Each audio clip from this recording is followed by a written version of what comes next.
What is constitutional carry?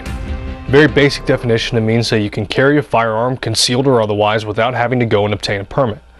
Basically, you walk into a gun store, pass a background check, pay for your firearm, and walk out. Keep it in your pocket, throw it on your hip, keep it in your car, keep it at home, doesn't matter. Now, when I first heard of constitutional carry, I was initially torn. I've been shot at more times than I care to remember. I've been in plenty of situations where someone with a firearm intended to cause my fellow officers or myself harm. With those sort of adrenaline-fueled emotional experiences, it's easy to see why I'd initially be opposed to putting more guns in the hands of the very same people that I had to fight before. After some serious introspection, I realized that my opposition to constitutional carry was not only a knee-jerk reaction fueled purely by emotion, but frankly completely irrational. You see, as a law enforcement officer, for me to want anything other than constitutional carry is not only complete rejection of the Constitution I swore an oath to protect, but a slap in the face to the citizens that I have a duty to serve. Quite simply, what sense does it make for me to want to make it harder for law-abiding citizens to defend themselves? Look, the old adage, when seconds matter, cops are minutes away, is an unfortunate truth, but a truth nonetheless, and law enforcement knows better than anybody that we cannot be everywhere at once. The fact of the matter is that a responsibly armed society is a polite society. I'm not going to bore you with statistics there. A few quick seconds on Google will provide hundreds of studies that prove that more guns equal less crime. But even without statistics, there are a few facts that cannot be disputed. 1. Criminals have always gotten their hands on firearms, legally and otherwise, no matter the law. And law enforcement should know this better than anyone. I personally have taken stolen guns off convicted felons who neither had a permit or should have had the gun in the first place, but there we were. 2.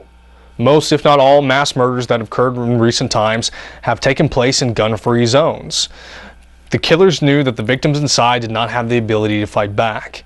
Think about it, how many attacks have taken place on police stations, taken place on U.S. military bases?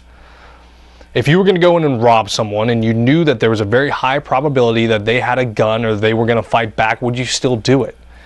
Fact of the matter is that even low-life criminals understand the concept of self-preservation. That's why they carry guns.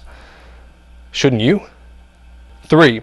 There are hundreds, if not thousands, of examples of responsibly armed citizens stopping violent crime. Websites like crimeresearch.org, usconcealedcarry.com have pages upon pages of news articles and stories of responsibly armed citizens using their firearms to protect themselves, loved ones, or even strangers. Most recently, and one of the best stories I've read in a long time, is an ex-con turned hero, Thomas Yoxell. Mr. Yoxell used his firearm to stop an assailant from almost killing an Arizona state trooper. Arizona, by the way, is a constitutional carry state. Look, if you take nothing else away from this video, at least take these last 2 points to heart. To my fellow law enforcement, you should never assume that it is our job and our job alone to protect the public. We should always, however, provide them with the education and tools necessary to protect themselves. They may be saving us one day. And to everyone else, recognize that first and foremost that you are responsible for your protection and the protection of your loved ones. As always, I ask you to be prepared, stay vigilant, and remember that you are your first line of defense.